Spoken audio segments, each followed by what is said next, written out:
Thanks so much for staying there. 10 p.m. in Accra. This is News at 10. Thanks so much for spending your time with us.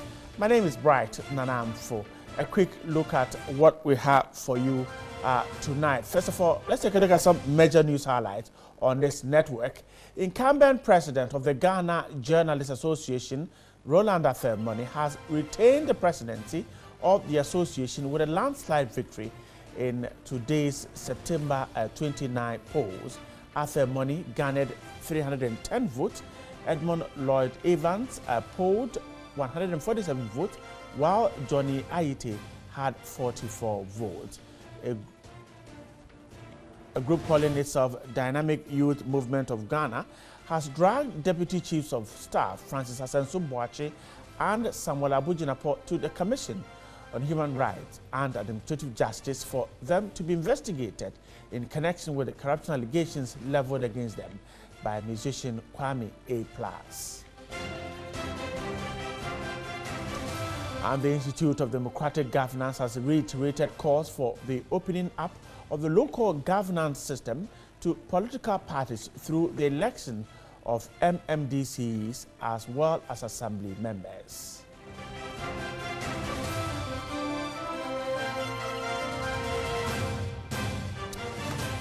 An Accra High Court has dismissed an application praying it for a stay of execution of an earlier judgment ordering the Immigration Service to restore the work and residence visa of Indian businessman Ashok Kumar Severam.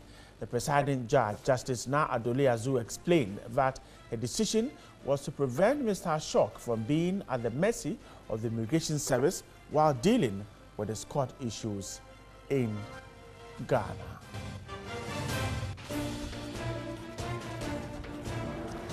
If you're watching us from Cape Coast in the Central region, if you're watching us from Wa in the Upper West region, thanks so much for your time. This is News at 10. Let's start with the big one.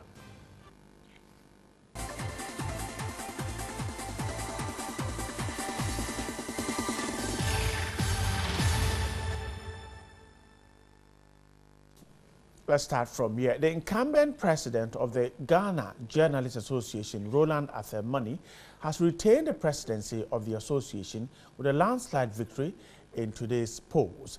Afemoni garnered 310 votes, while Edmund Lloyd Evans, who contested in poll, 147 votes, with Johnny Ayite having 44 votes. Over 500 members of the GJA cast their ballot at various polling centers across the country, lower than the 658 votes that had been expected. The election was supposed to be held in March 2017, but was postponed because of some unresolved dispute. The International Press Center served as one of the polling stations as well as the collation center. The Electoral Commissioner in charge of the elections announced the results after collation. We have three candidates: Edwin Lloyd Evans, who had 43 valid votes. Johnny Ayite had 9 valid votes. And then Afemoni had 96 valid votes. We calculate the valid votes are 148 plus 1 rejected, giving us 149. So for this polling station, for the position of president, Afemoni had the highest vote of 96 votes. Roland Afemoni, in his speech after the victory, called on all to put their differences away and forge ahead to strengthen the GJA. No one person can build a formidable GJA. So this underlines the need for every media practitioner, irrespective of your differences, irrespective of your preferences for candidate A or candidate B, to come together to help build an association which will ignite pride, not only in the members, but in the generality of the public. Now, most journalists who cast their ballot in the GJ elections at the International Press Center expressed satisfaction at the process, describing it as simple. Former president of the association, Gifty Asiedu-Dartey, encouraged the incoming leadership to seek broader consultation to move the association forward. Voting started at 8:26 a.m. at the International Press Center polling station. The atmosphere was generally calm as eligible voters trickled in to cast their ballot. All that an eligible voter needed to show was a form of identification. Alexander Poku Akubia is the Electoral Commissioner in charge at the Press Center. We look on the list whether you are on the final list that has been given to the EC by the Ghana Journalists Association. If your name is on the list, then it means you are passed, then you go on. Then we mark your left inner finger, the cuticle, then to forestall double voting. Then you now go to the ballot issuer. Now we have 5 positions that they are vying for. So we'll give you 5 ballot papers at a go. But we have 5 ballot boxes into which after thumb printing your preferred candidate, you come and put it in the box. And after that, then you leave the station. Senior journalist Ben Epson and former GJA president Gifty Asiedu-Dartey expressed satisfaction at the process. If we in the media, we cannot conduct free and fair elections. Who are we to criticize others? So I think that interest has been whipped up in the coming days. So I'm sure that we have one of the highest percentages of turnout. I think 626 people will be voting. I think that this voting has been taken to another level. In fact, when I came here, I was so pleasantly surprised. And it's like national elections. I'm expecting that there'll be transparency. I'm hoping that by the close of day, all the candidates that will win and those that will lose would have seen that this process was taken to another level and they will take it in good faith. She condemned the emergence of splinter groups and called on all journalists to join. We're still staying on the elections. One of the aspiring presidential candidates, Johnny Ayite, did not find his name on the voters' register when he went to the polling station to cast his ballot. We're told that his name had been replaced with that of former President John Dramani Mahama, who is also a member of the association. Though the former president is a member of the Ghana Journalists Association, GJA, the 138th spot on the general list of certified voters was meant for the presidential candidate Johnny Ayite. Campaign manager for Johnny Ayite, Bibini Nuto, alleged it was a deliberate ploy to disenfranchise the candidate as he was not allowed to vote at the GBC polling station. But chairman of the election committee, Ben Asoro, gave an assurance that all the aspirants will be given the chance to vote, but the campaign manager would not budge. My candidate is allowed to vote. It just goes to bless, or if you like, fuel the suspicion that most candidates in this year's election had, that this year's GJA election is a mere formality, that some people have been predetermined to come out victorious. We have pinpointed a lot of issues from day one to the electoral committee that we are uncomfortable because we believe that the incumbents are skewing certain things to their advantage. Chairman of the election committee quickly took steps to ensure the anomaly was corrected, describing it as an embarrassment to the association. This has been a big embarrassment to us. It's coming from the secretariat, but we take the responsibility. But we're saying that after these elections, everything that has gone wrong will have to be done. The register I signed has John Ayite's name there as number 138. That was what we gave to the candidates. How this thing came about, I can't understand. He insisted the secretariat needed what he described as total cleansing. The official told me that the register that I signed was finished, so he needed more. So I signed, and he didn't know that some names were not there. So we take the responsibility, but we would think that the secretariat has to be cleaned up. We're going to rectify it with the EC, so whoever has his name deleted will have to vote. And we've sorted out with a letter from the EC, we've signed and taken, so we've even gone to the GBC to talk to John Ayite and ask him to vote because he's entitled to vote. This is News at 10. We're stepping on the brakes. When we come back, there is more. Please stay with us.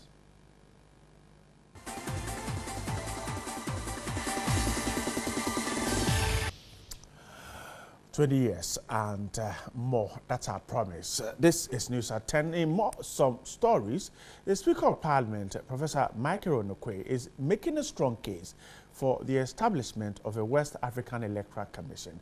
The Speaker believes this will assemble one electoral register and bring together experts to deal with challenges which confront elections on the continent.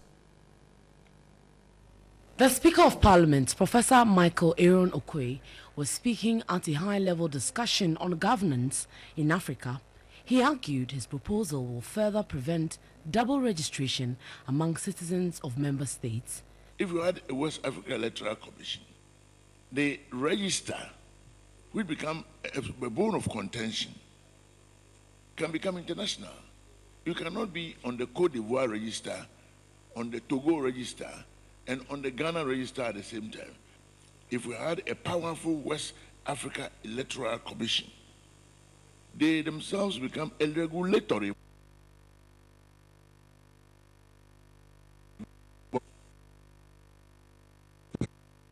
whatever.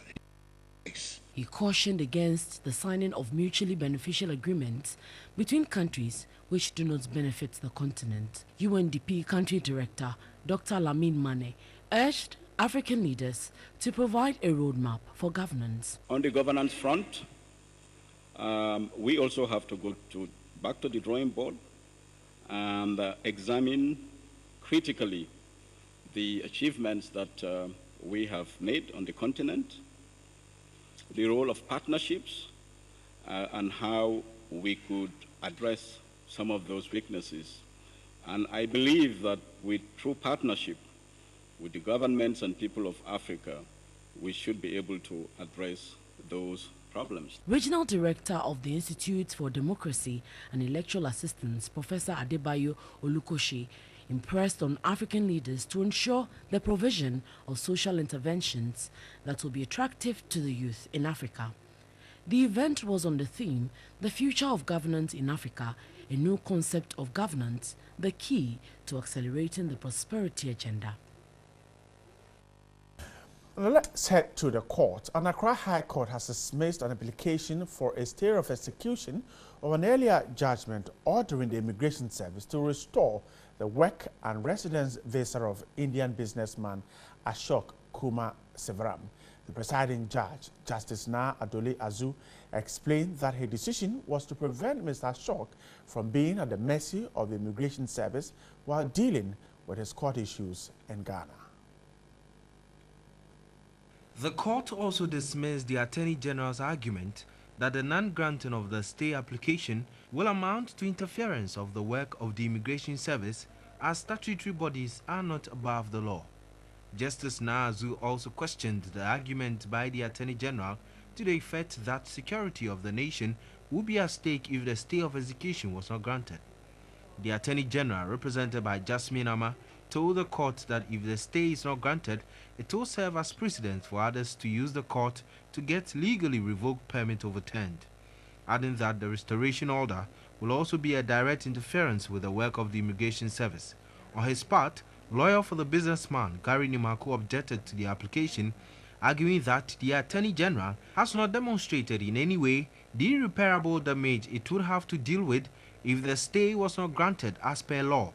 The High Court last week ordered the Immigration Service to restore the work and residence permit of Ashok Sivaram within 7 days after months of failing to do so, despite a decision cautioning Ashok's deportation.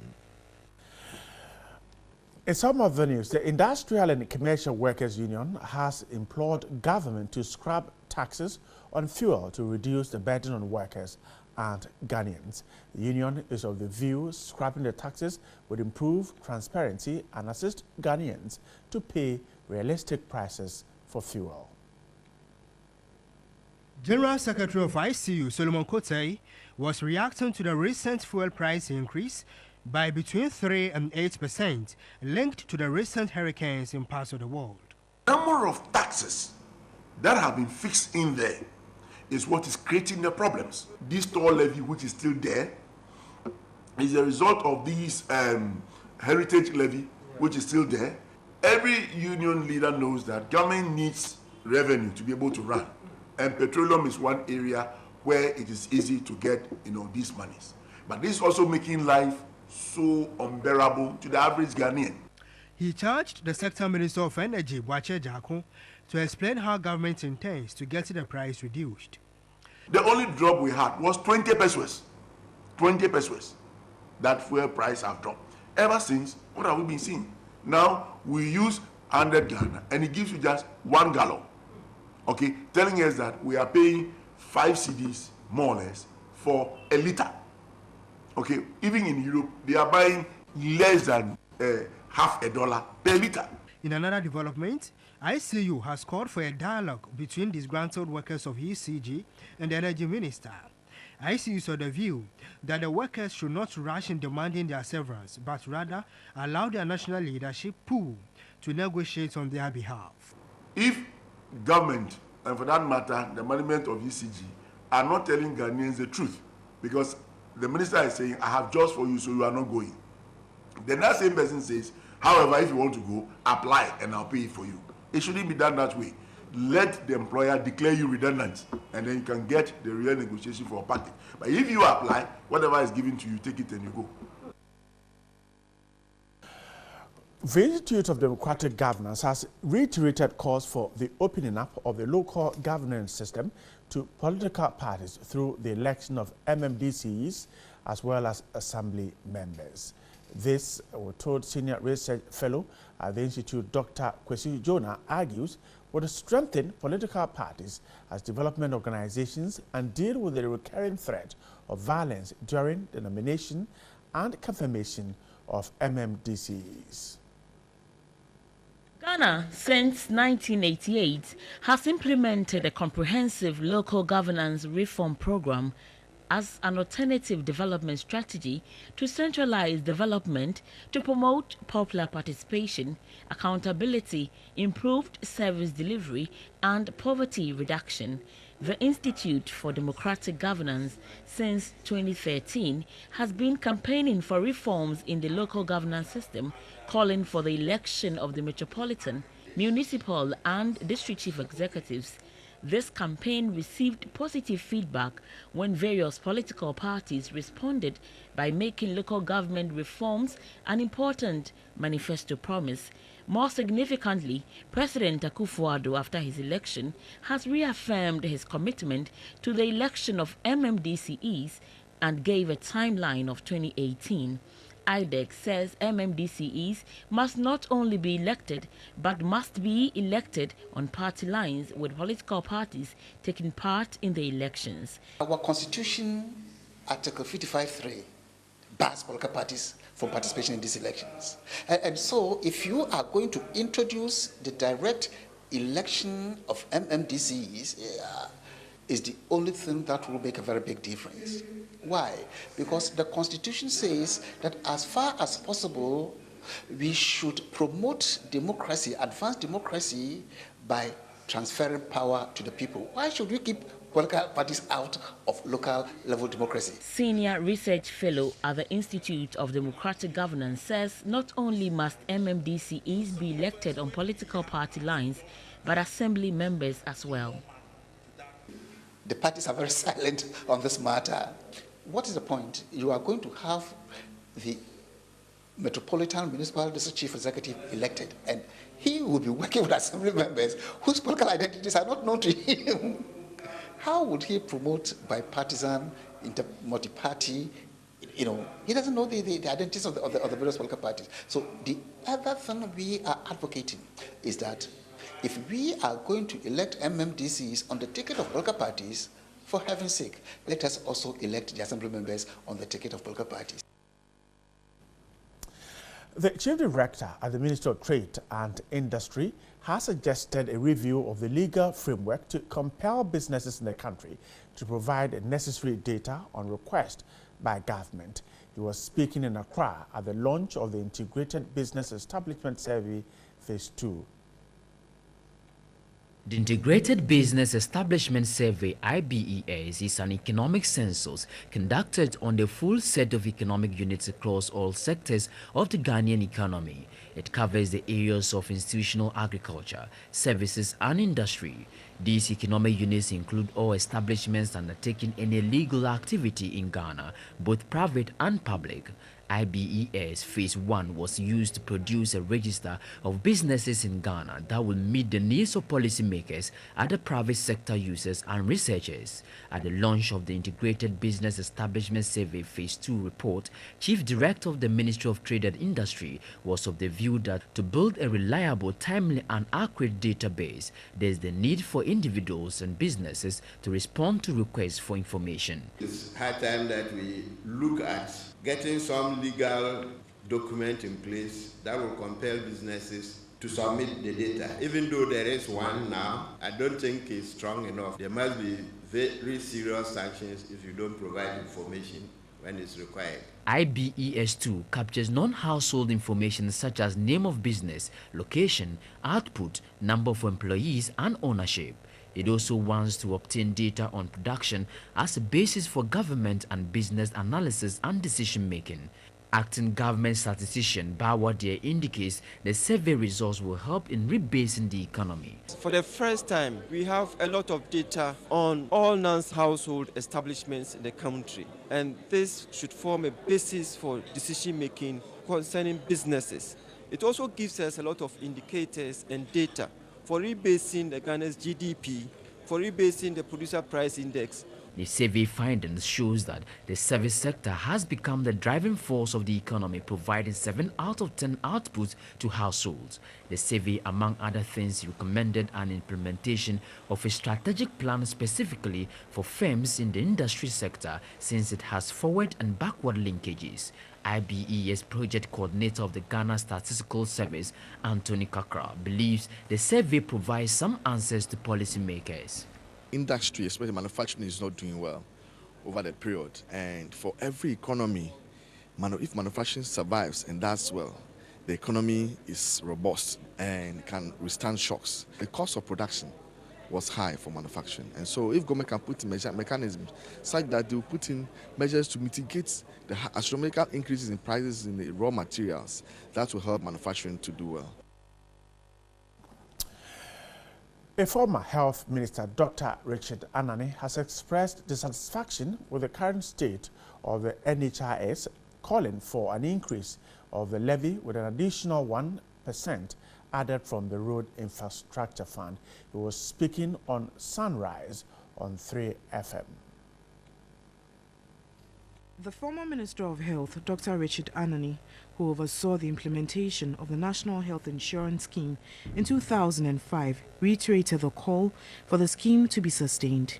My policy was that health insurance should not be allowed to die. 2009, when the president decided that they were going to do what they call the infrastructure fund, I kept on asking that instead of putting 2.5% for infrastructure, they should take only 1.5% and then add the 1 other percent to the National Health Insurance.